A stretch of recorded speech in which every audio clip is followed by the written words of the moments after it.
Hi friends, welcome to our channel investing with Dhan. दोस्तों, सभी लोगों को इंडेक्स फंड के बारे में मालूम तो होता है, लेकिन उसमें इन्वेस्ट कैसे करना है। एज इन मैं ये नहीं कह रहा कि बाय सेल का बटन कैसे प्रेस करना है, लेकिन कौन से फंड में इन्वेस्ट करना सही रहेगा। इतने सारे इंडेक्स फंड है, उसमें से शॉर्टलिस्ट कैसे करना है, किसमें एसआईपी करनी है, किसमें लमसम करना है। इस चीज को लेकर बहुत सारे लोगों के माइंड में डाउट होता है और ये डाउट्स आपने ही हमारे सामने रखे हैं। जब अभी रिसेंटली हमने धन का मीट एंड ग्रीट इवेंट किया था नासिक में, तो वहां पर there were lot of people. जब हमने स्टेज पर ईटीएफ के बारे में छोटी सी डिस्कशन स्टार्ट करी, हमने सिर्फ ईटीएफ का नाम लिया था, तो सेशन के बाद बहुत सारे लोग पर्सनली आके मिले और उन्होंने मुझसे ये क्वेश्चन पूछा कि किस तरीके से हम ईटीएफ में इन्वेस्टमेंट कर सकते हैं, एज इन कौन से ईटीएफ में कब इन्वेस्टमेंट करनी है और कौन कौन से ईटीएफ मेरे रिस्क एपेटाइट के अकॉर्डिंग अच्छे हैं, ये कैसे पता लगाया जाए। दोस्तों, मैंने वहां पर एक बहुत ही छोटी सी स्टेटमेंट बोली थी। मैंने स्टेटमेंट ये बोली थी कि India is a growing economy, और मैं पर्सनली इस चीज को लेकर बहुत ज्यादा कन्विंस्ड हूं कि मेरे पूरे जीवन काल में इंडिया लगातार ग्रो करता रहेगा। Short term ups and down चलते रहेंगे, किसी भी इकोनॉमी में चलते रहते हैं, लेकिन लॉन्ग टर्म में इंडिया ग्रो करता रहेगा। मैं अपने पूरे लाइफ स्पैन में इंडिया को ब्रॉडली ग्रो करता हुआ देखूंगा। इट इज ओनली अबाउट कि किस परसेंटेज रेट से वो ग्रो करते हैं।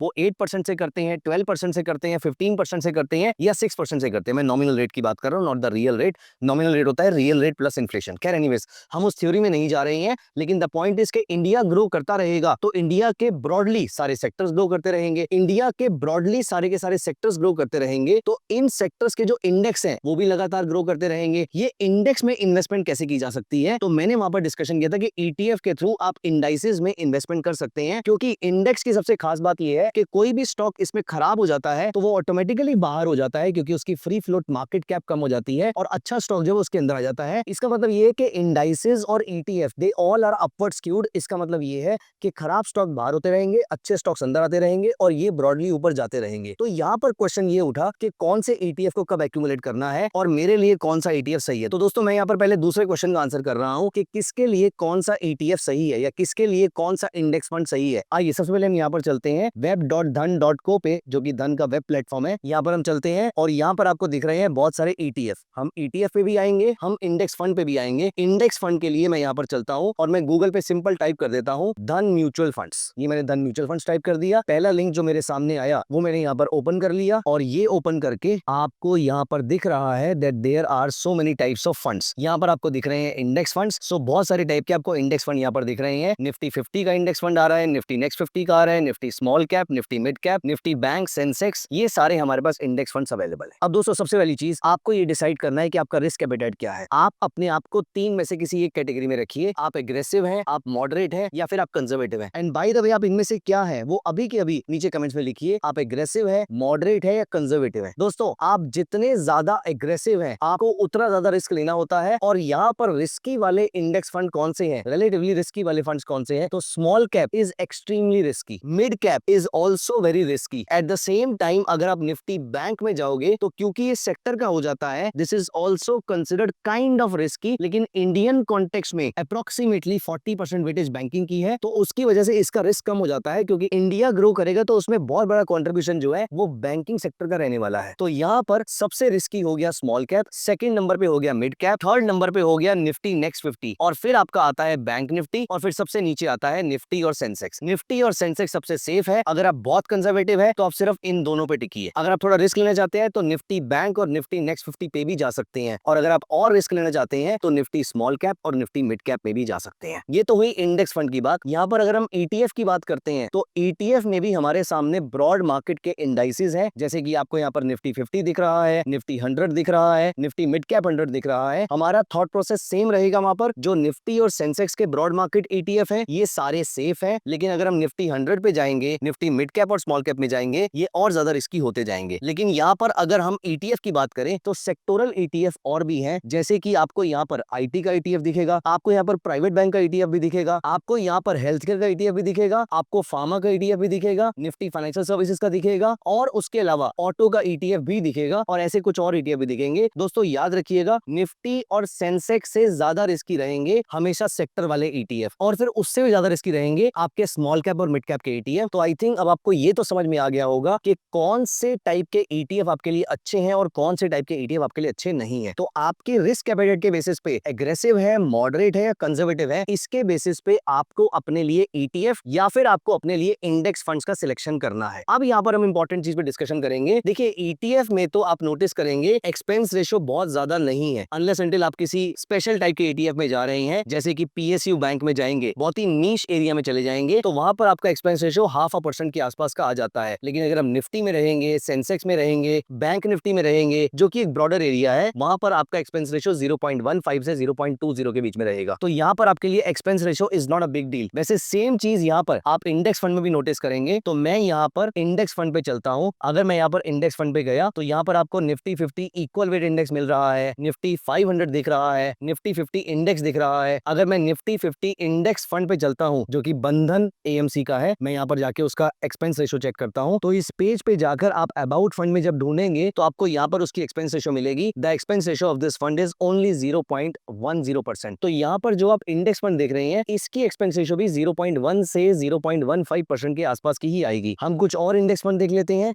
जैसे कि अगर हम निफ्टी नेक्स्ट 50 का इंडेक्स फंड देखेंगे तो यहाँ पर अगर मैं UTI Nifty next 50 index fund पे चलता हूँ या ICICI प्रूडेंशियल के नेक्स्ट 50 इंडेक्स फंड पे चलता हूँ, तो यहाँ पर आप नोटिस कीजिए 0.3% के आसपास। अगेन जितना नीच एरिया में जाते जाएंगे आपकी एक्सपेंस रेशियो यहाँ पर बढ़ती जाएगी। अब अगर मैं यहाँ पर निफ्टी मिड कैप में जाता हूँ और मैं axis Nifty mid cap fund पे सिलेक्ट करता हूँ, यहाँ पर एक्सपेंस रेशियो 0.26% के आसपास की आ रही है। और अगर हम यहाँ पर स्मॉल कैप पे चलते हैं और हम एक्सिस निफ्टी स्मॉल कैप पे जाते हैं तो यहाँ पर भी आपकी जो एक्सपेंस रेशियो है वो 0.27% के आसपास की आ रही है। अब दोस्तों यहाँ पर हमारे लिए इंपॉर्टेंट बात क्या है, आपको एक बात तो समझ में आ गई है कि expense ratio is not the segregating factor. What is the most important factor? अब यहाँ पर फैक्टर जो है वो एक्सपेंस रेशियो तो नहीं है। क्यों नहीं है? क्योंकि एक्सपेंस रेशियो एनीवे सभी का 0.1 से 0.3% के बीच का आ रहा है, या मैक्सिमम 0.45% के आसपास का आ रहा है। तो expense ratio should not be the criteria to select और रिजेक्ट द इंडेक्स फंड और ETF। What should be the criteria? The criteria should be the first thing that we discuss in the video. आपका risk appetite क्या है? आप aggressive है, moderate है या conservative है? अगर एग्रेसिव है तो mid cap, small cap, IT, auto, US की इक्विटी, ये सारी चीज आपके पोर्टफोलियो का पार्ट बन सकती है। दोस्तों मैं यहाँ पर आपको कुछ भी रिकमेंड नहीं करना चाहता हूँ, मैं आपको सिर्फ ये बता रहा हूँ कि मैं अगर आपके नेचर का होता तो मैं यहाँ पर क्या करता। You should certainly be consulting your financial advisor, जो आपको कंसल्ट करके बताएंगे, जो आपके अकॉर्डिंग आपको बताएंगे कि आपके लिए कौन सा प्रोडक्ट सही है। वैसे आप जो भी प्रोडक्ट चूज करेंगे वो आप धन के प्लेटफॉर्म से परचेज कर सकते हैं, और यहाँ पर अगर आप परचेज करते हैं तो ये डायरेक्ट फंड आता है, आपको किसी को कोई कमीशन पे करने की जरूरत नहीं है। और डायरेक्ट फंड भी अगर आप अपने अकाउंट के अंदर यहाँ पर डीमैट फॉर्म में रखते हैं तो दिस कैन बी प्लेस्ड, और इसके अगेंस्ट आप ट्रेडिंग भी कर सकते हैं, उसके अगेंस्ट आप मार्जिन भी ले सकते हैं। खैर अगर हम टॉपिक पे यहाँ पर वापस आते हैं तो मैंने अभी तक ये डिस्कस किया है कि expense ratio should not be the criteria to reject और एक्सेप्ट द इंडेक्स फंड और ETF। What should be the criteria? Your risk appetite. अगर रिस्क ज्यादा है तो small cap, mid cap, IT, auto,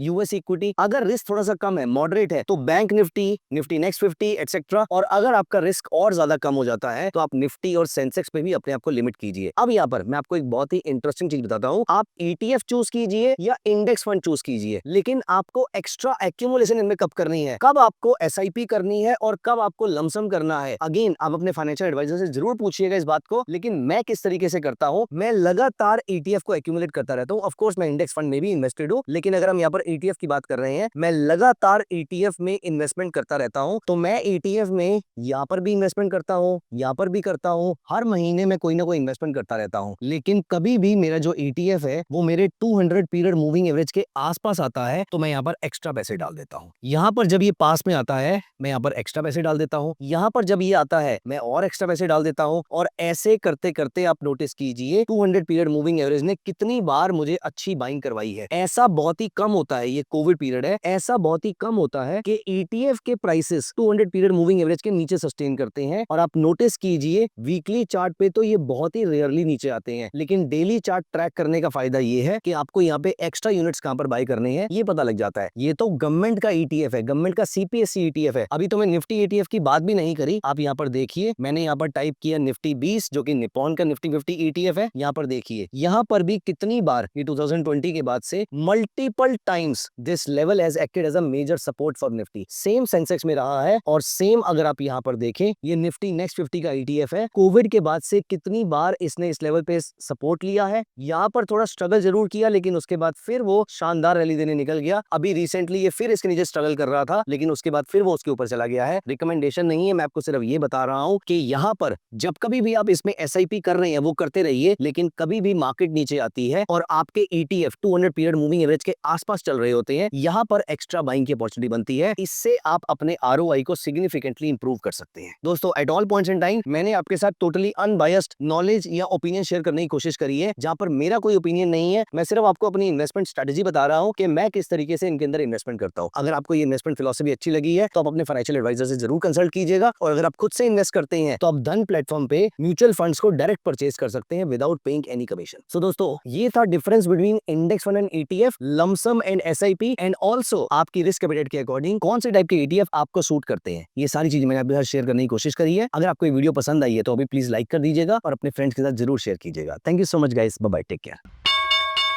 Investments in the securities market are subject to market risk. Read all the related documents carefully before investing.